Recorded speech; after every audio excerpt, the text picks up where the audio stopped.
एक गुरु थे। उनका एक 16 वर्ष का युवा शिष्य था।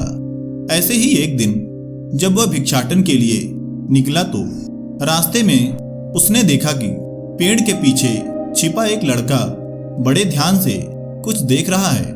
उसके पास जाकर शिष्य ने पूछा, तुम ऐसे यहाँ छिपकर क्या देख रहे हो? लड़के ने कहा, क्या तुम्हें यह सुंदर दृश्य दिखाई नहीं दे रहा है?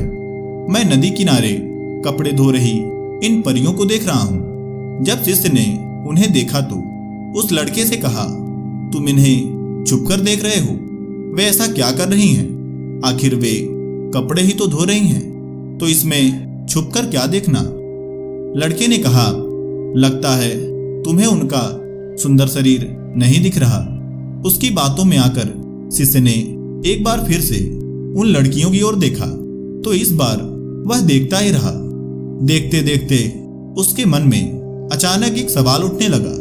मन में यह विचार आने लगा कि मैं जो कर रहा हूँ वह ठीक नहीं है, और अब उसका शरीर भी कांपने लगा। उसने तुरंत ही वहां से निकलने का निर्णय लिया और आश्रम पहुंचकर फिर से पहले की तरह ही अपने कार्यों को पूरे मन से करने लगा। लेकिन उसका मन अब भी वहीं जाने को हो रहा था, इसलिए अब उसने एक योजना बना ली। अब वह भिक्षाटन के लिए कुछ समय पहले ही निकल जाता और जाकर वहीं छिपकर उन लड़कियों को देखा करता। यह क्रम निरंतर चलता रहा। बहुत दिन बीत गए। जब गुरु ने देखा कि यह शिष्य ना तो आश्रम के कार्य ठीक से कर रहा है और ना ही उनके द्वारा दिए गए ज्ञान को भली भांति ग्रहण कर रहा है, यह तो किसी और ही ख्याल में डूबा रहता है, तो गुरु समझ गए कि यह शिष्य अपने रास्ते से भटक चुका है। उसे बुलाकर गुरु ने उससे कहा, अब तुम भिक्षा मांगने के लिए अकेले नहीं जाओगे, मैं भी तुम्हारे साथ चलूंगा। शिष्य बोला, हे गुरुदेव, आप उसकी चिंता ना करें, मैं स्वयं ही इस कार्य को अच्छे से कर सकता हूँ। और गुरु से आज्ञा लेकर वह भिक्षा मांगने के लिए निकल पड़ा। गुरु उसे बिना बताए ही उसके पीछे पीछे चल पड़े। रोज की तरह ही वह शिष्य फिर से जाकर उस पेड़ के पीछे छिपकर उन्हीं लड़कियों को देख रहा था।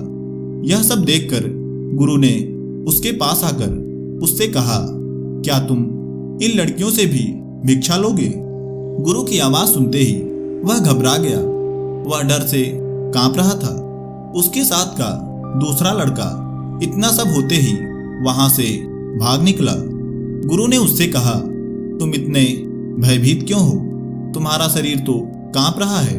मेरे शिष्य में तो ऐसा कुछ भी नहीं था। गुरु की बात सुन शिष्य बोला, हे गुरुदेव, कृपया मुझे क्षमा करें। अब ऐसी गलती मैं कभी नहीं करूंगा। उस लड़के की बातों में आकर मैं यह सब कर बैठा।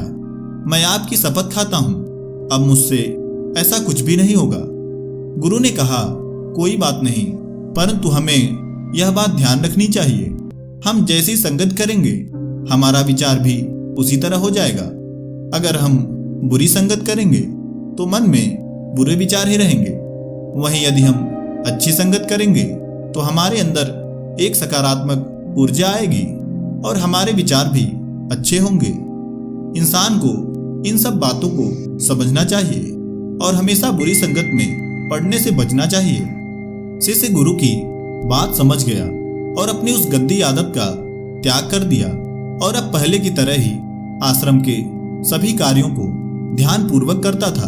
अब वह जब भिक्षा मांगने के लिए निकलता तो उस मार्ग से नहीं जाता, बल्कि वह दूसरे मार्ग से होकर निकल जाता था। तो मित्रों, आशा है वीडियो आपको जरूर ही पसंद आया होगा। ऐसे ही और वीडियोज पाने के लिए चैनल को सब्सक्राइब जरूर करें। आपका बहुत बहुत धन्यवाद।